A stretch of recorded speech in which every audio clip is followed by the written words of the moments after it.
Assalamualaikum warahmatullahi wabarakatuh. Perkenalkan, nama saya Devi Mega Sapitri, NIM 1930201228, mata kuliah Metodologi Pembelajaran IPA MI.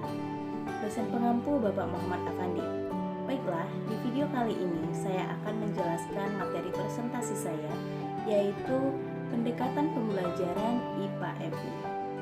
Adapun materi yang akan saya jelaskan yaitu 1. Pengertian, 2. Pendekatan konsep, 3. Pendekatan lingkungan, 4. Pendekatan inquiry, dan 5. Pendekatan berbasis konstruktivisme. Pendekatan pembelajaran IPA di SD atau MI.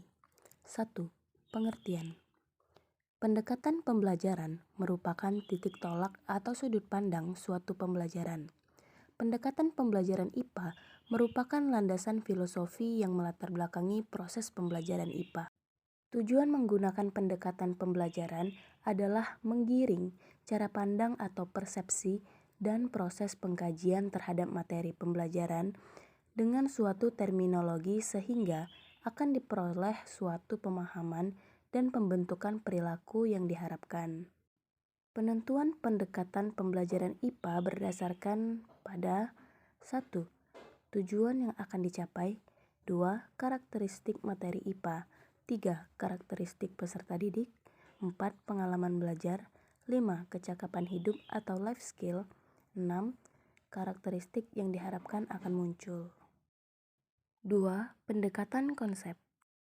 Berikut ini adalah jenis-jenis pendekatan pembelajaran IPA SD atau MI, yaitu pendekatan berdasarkan teacher center approach dan student center approach.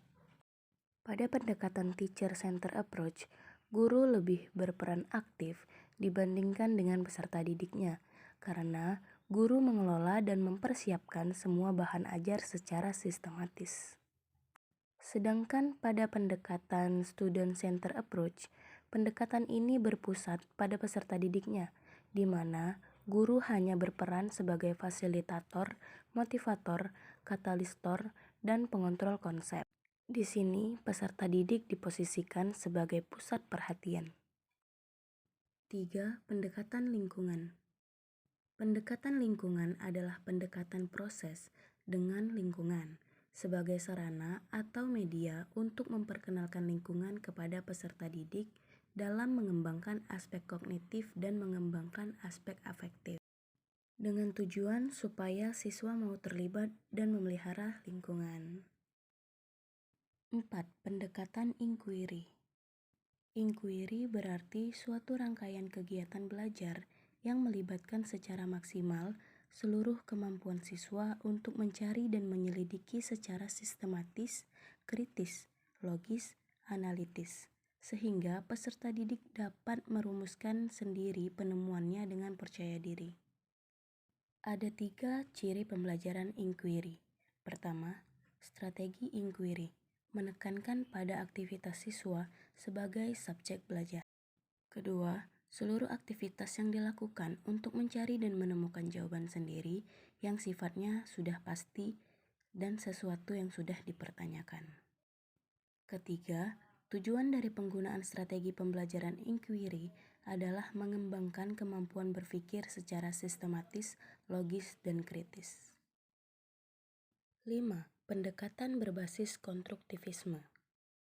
Dapat kita lihat dari beberapa sumber. Menurut beberapa dari para ahli, pendekatan konstruktivisme merujuk pada asumsi bahwa manusia mengembangkan dirinya dengan melibatkan diri baik dalam kegiatan personal maupun kegiatan sosial dalam mengembangkan ilmu pengetahuannya.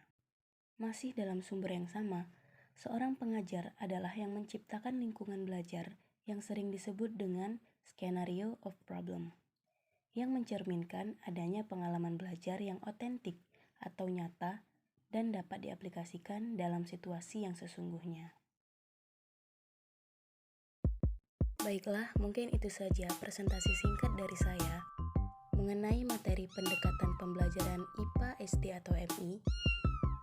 Mungkin ada teman-teman yang ingin bertanya, saya persilahkan untuk mengetik pertanyaan di kolom komentar di bawah ini. Terima kasih. Wassalamualaikum warahmatullahi wabarakatuh.